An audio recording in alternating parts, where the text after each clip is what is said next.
Ahora, varía en cuanto a cierto el grado en que se encierra al nivel en que los miembros del grupo estereotipado tienen tales características y el nivel en que este juego de creencias es compartido por los demás. Esto concluye James Jones que los estereotipos parecen ser el motor que impulsa los prejuicios. Además, presenta el prejuicio como algo que en su raíz es una batalla psicológica entre los grupos que tienen un fuerte sentido de identidad. La identidad, alternidad, etnocentrismo, xenofobia, estereotipos y dependencia no son conceptos de realidades sociales y políticas que por su mera presencia nos hacen surgir el racismo, pero sí son elementos imprescindibles para su desarrollo. Ahora, esto nos explica que si el esclavo, se podría decir, no tiene la libertad o el poder de disponer, la capacidad de tener el uso de sus propias facultades corporales y también mentales, desde luego, no tiene el poder de dirigir a alguien, así que es puesto para obedecer a alguien que sí puede tener su poder y el uso de las facultades y también el poder político superior a esta persona. Además de que se nos explica que en el punto de James nos explica que no son simplemente la xenofobia, el etnocentrismo, la eternidad y la identidad, además de la dependencia, no hacen que solo por su mera presencia surja el racismo. Pero lo que él dice es que son elementos que sin duda lo ayudan a desarrollar el racismo. Ahora, lo que nos explica Aristóteles había sido el griego, que arroga para sí esta posición de ser dotado y de razón y de previsión, mientras que el bárbaro, el esclavo y el salvaje pueden ser discriminados por sus facultades corporales y la capacidad de ejecutar órdenes. Esta distinción decidiría si estos van a convertirse en esclavos que obedecen o se transforman en candidatos para su propia extinción existencial o por asimilación. Ahora, obviamente existe otra distinción entre señor y esclavo, aquel que tiene la libertad y el poder, ¿no? Además de que si no los tienes, simplemente te conviertes en un salvaje o un esclavo. Un elemento adicional de la esclavitud es su estigma, literalmente una marca impuesta como un hierro candente como castigo deshonroso o de esclavitud y figurativa razón de un motivo de deshonra o infamia. Es de mencionar que las tres religiones monoteístas, que se destacaban por un discurso moralizante, eran también productos de sociedades tradicionales con fuertes tendencias comerciales. Por ende, la trata de esclavos nunca fue oficialmente prohibida. Lo que se nos explica aquí es que desde hace mucho tiempo, a pesar de que las tradiciones sean fuertes y que gracias a tres religiones monoteístas y que había muchos comerciantes, nunca se prohibió, nunca se negó la trata o el vender esclavos. No se prohibía que una persona a la que tú considerabas inferior a ti pudiera ser vendida a alguien más y tú ganar dinero y hacerlo un trabajo. Ahora, lo que se nos escribió recientemente el profesor Ali Amasrui nos explica que mientras que no hay duda que existió la esclavitud en África y una trata de esclavos entre África Oriental y Asia Occidental en la cuna del Islam, un milenio antes de que empezaran los siglos XIV, XVI y XV, además del XVII, su fase transatlántica, se puede establecer una triple graduación en cuanto a la culpa moral involucrada en las transacciones esclavistas. Se consideraba el sistema indígena africano, al que denomina esclavitud monorracial, como el menos ofensivo y abusivo, seguidos en segundo grado por el sistema de Asia Occidental, donde existió el más alto grado de movilidad social bajo algo que él llama una esclavitud multirracial, ya que amos y esclavos pueden ser de cualquier raza. En cuanto al sistema eurocristiano transatlántico, fue mucho más ligado directamente al racismo.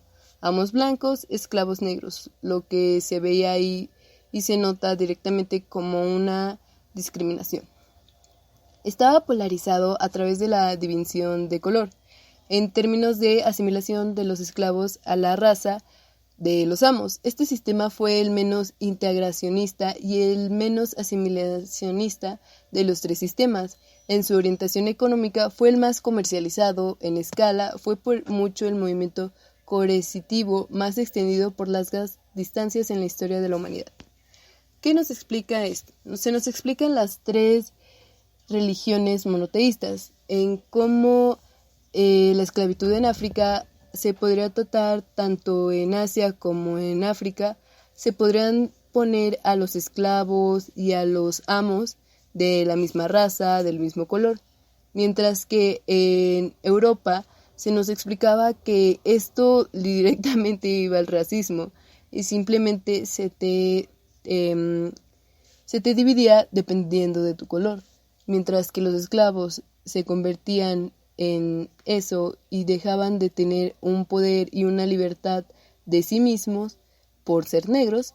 Los blancos tenían ese poder, esa libertad y esa economía o ese poder de vender a alguien o comprar a alguien para ser sus esclavos si eran negros, por lo cual se convertían en amos.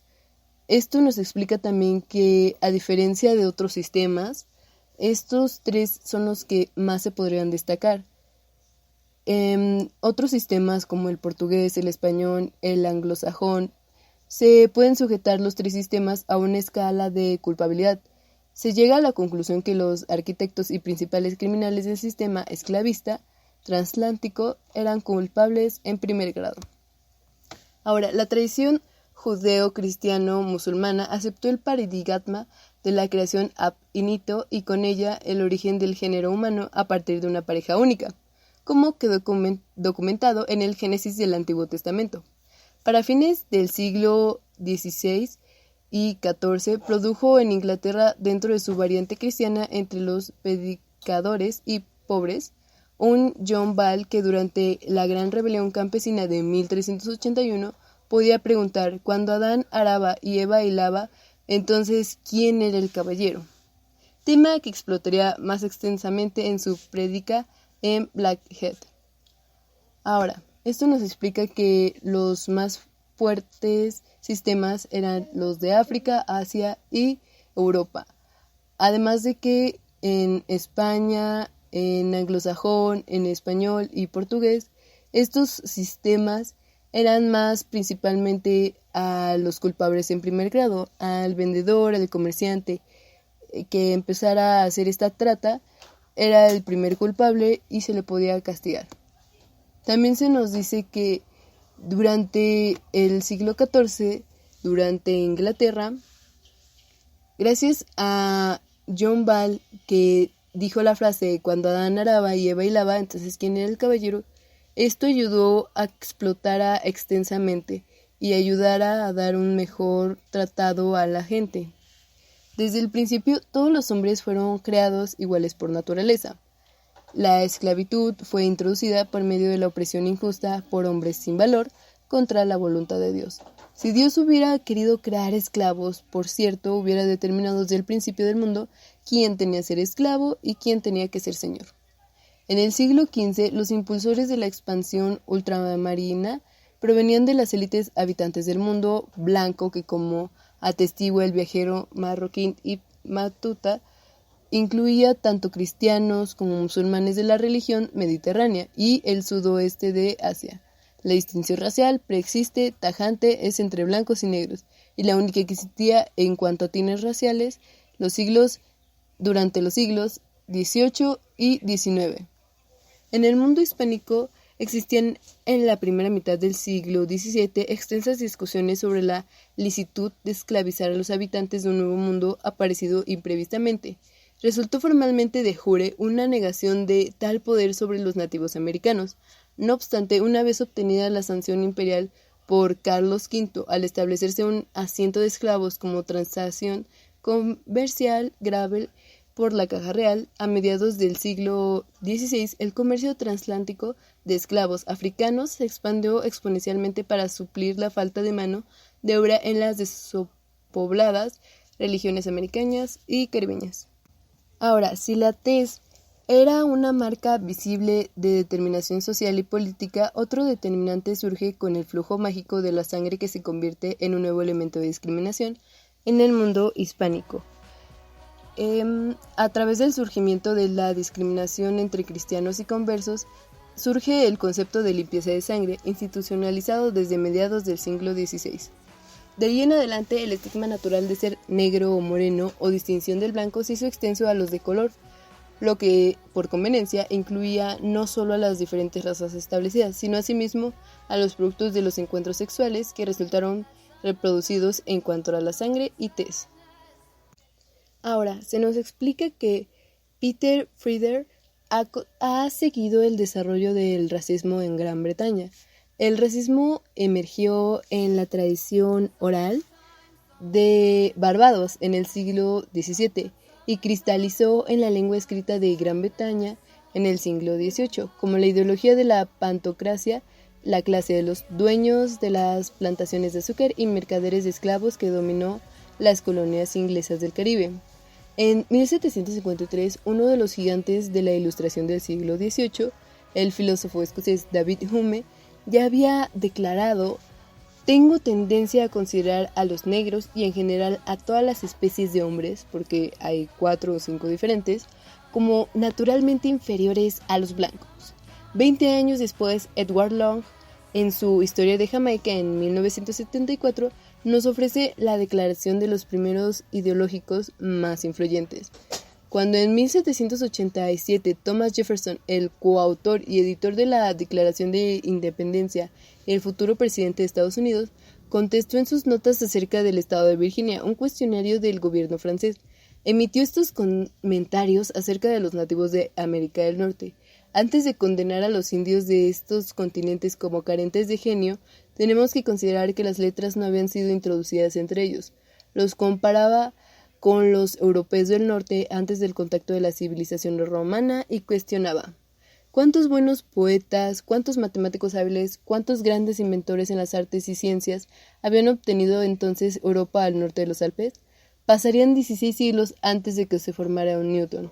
En semejanza, el jesuita mexicano Francisco Javier Clavigero rompía las lanzas con el más renombrado naturalista de su tiempo, Buffon, quien había mantenido la inherente inferioridad de cualquier ejemplo de reproducción sexual del nuevo continente. Además, se documentó que en sus comentarios sobre los grandes primates de Indonesia, los orangutanes, en cuanto a los supuestos hábitos sexuales, lo que dio lugar a una aseveración de un prejuicio racial encubierto en sus supuestas analogías zoológicas.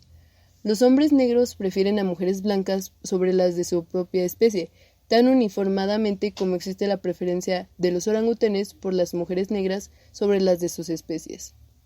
Esto se constituye uno de los puntos de arranque de otra preocupación dentro de la tradición racista, la preocupación de los encuentros sexuales mixtos, desasosiego que produjo otro concepto nuevo, el de miscigenación, y convirtió también a los mulatos y mestizos en estigmatizados.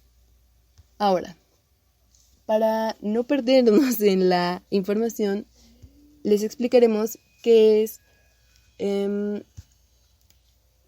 esta palabra, ¿no? ¿Qué son los estigmatizados?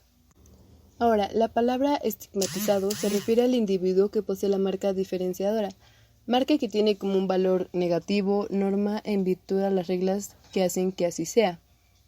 Ahora, ¿qué es estigmatizar a una mujer?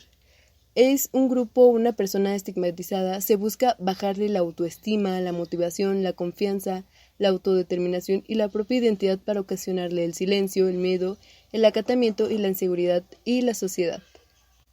Ahora, ¿por qué salen los estigmas? En la fe cristiana, los estigmas, del latín stigma, y a su vez del griego, son señales o marcas que aparecen de forma espontánea en el cuerpo de algunas personas, casi siempre místicas estáticas, lo que probaría que es la región de un Dios verdadero. Ahora, ¿qué es tener un estigma? Es el conjunto de las actitudes y creencias desfavorables que desacreditan o rechazan a una persona o a un grupo por considerarles diferentes. Tienen importantes consecuencias sobre el modo en que los individuos se perciben a sí mismos, por lo que este proceso devalúa a las personas.